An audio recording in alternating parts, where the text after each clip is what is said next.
Okay, hi, good afternoon, everyone. It's great to be here. It's the first time I'm here at Meridien JC. Before I came, I was having lunch with some friends, and these friends were telling me that you all have a great fencing team. A very random fact, but I was told that I should mention this because you guys are apparently really very good.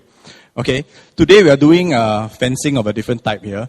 Okay, I want to start out by saying that, okay, this seems like a very daunting subject, the economy, but it's actually a very interesting subject, and we'll try to make it as interesting as possible, not too dry. It's also very important because it affects all of our livelihoods, our jobs, our families, the future of Singapore. I was trained in economics. I have been covering economics for the last maybe 12 years in the Straits Times. I just wanted to start by saying that it's a very interesting time to be looking at and talking about the Singapore economy for two reasons. I'm told that about roughly half of you take economics, so you might find some of this interesting things to think about as we go through the talk. The first interesting thing about the Singapore economy now is that for a long time, we were always told that Singapore is an open economy, right? We are very small. We rely on the world, for trade. We manufacture goods for the world because our market is too small, and at the same time, we are affected by things that go on in the world, like inflation, the prices of goods, because we don't make any goods ourselves. We don't make the stuff we eat. We import everything. So something happens in the world, it affects us.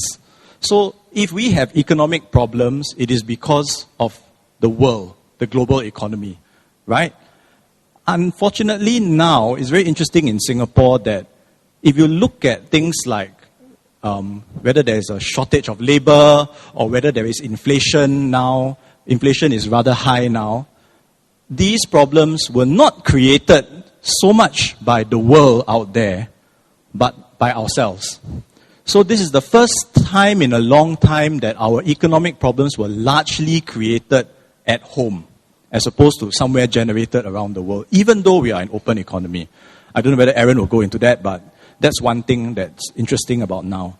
The second thing that's interesting about today is that when you are a student of economics, you will find out, and some of you may carry on and do it at a higher level, some of you will you take it at university.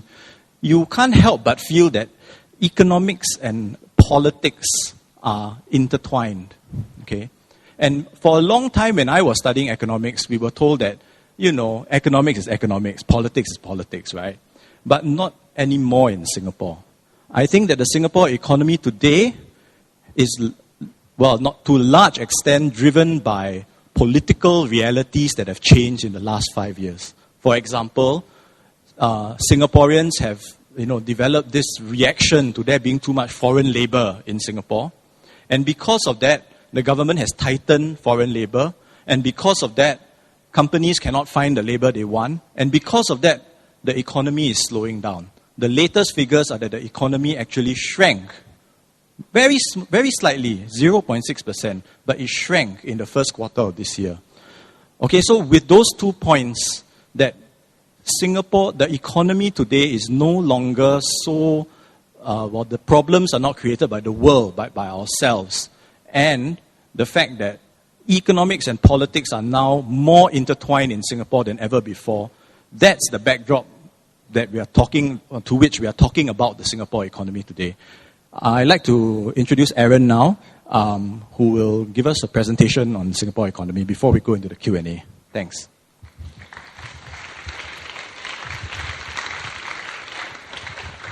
Thanks, Iki.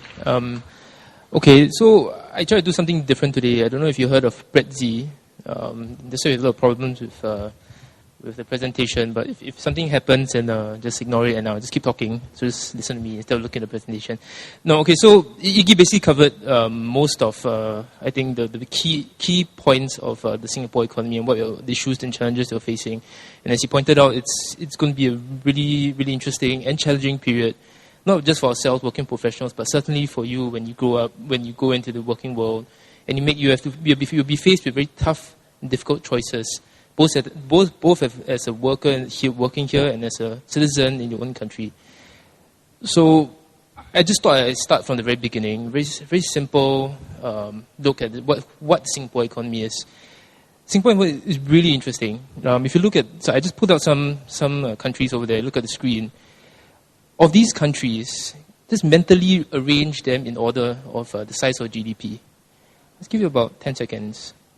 Obvious ones are there, but the not so obvious ones and where Singapore is a bit more interesting. Okay, so on top, the first one, as you can imagine, is click. Yeah. Okay. United States, China, obviously top two, Germany, Malaysia, and then Singapore, and then actually Israel, and then Portugal comes below Singapore, and then Ireland. So some of these countries that we hear of, European countries that we hear of in the news, who have a lot more natural resources than we do, a lot more people than we do. Our size of our economy is actually bigger than them. In fact, I think according to the IMF, we're the 36th largest economy in the world today. And that's extraordinary given that we are a tiny country. Actually, what's really more interesting is that according to some surveys, we are actually the richest country in the world. If you measure GDP per capita, it means you divide the economy divided by the number of people residing here, we are the richest country in the world. So just some factoids. Some other factoids. Trade, as Iggy pointed out, is 3 times the GDP. Singapore is the 19th smallest country. We usually hear of large companies operating out of Singapore, your Hewlett-Packard, your Shell, or your MNCs. But actually, small firms, the people you see operating shops in the shopping malls, doing hawker centers, they actually employ 70% of the workforce here. So SMEs are crucial, extremely important in Singapore's economy. And 90% of those small firms actually employ less than 10 people. 1.8% actually is now 1.9%, but it's still near record lows. I think our lowest was ever 1.7, when that was in the mid-2000s. And we have one of the lowest unemployment rates in the world. And of course, we are the richest countries in the world. So all these stats stack up. And it's really no wonder that people have called us an economic miracle. And this is why. Yes, we are an economic miracle because we basically zero resources, except for maybe what you call a deep sea harbor. Working population of the smallest in the world. And yet, the 36th largest economy in the world. And not just the economy and the size of it, we have world champions, your Sembawang Corp, your Keppel, your Singapore Airlines. They are world beaters. They compete with the best in the world. In fact, Sembawang Corp and Keppel Corp dominate the rig building industry, the rigs that you use to drill oil out of the sea. They occupy 70% between two of them. And we are consistently ranked as one of the most competitive economies in the world. And this is important. We are a creditor nation, meaning that we don't borrow. If you read the general news today, you pick up a newspaper, one of the biggest problems facing governments today is that a lot of governments are in debt, and hugely in debt.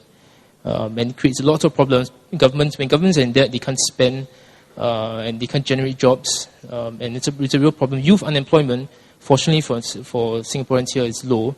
But for the rest of the world, youth unemployment is something like hovering at 50%. It means when you graduate from university, let's say you're in Spain, half of you will not get a job. And we are constantly punching above our weight. Our own Deputy Prime Minister and Finance Minister, Tharman Shanmugaratnam, he heads the IMF Policy Steering Group. Basically, he's the brains behind one of the largest lenders in the world economy today. So, am I trying to sell you propaganda? I love Obama, and I thought this was quite funny. But no, really, facts speak for themselves. The economy is really very strong. It's an amazing economy. It's a very complex animal, but there are problems.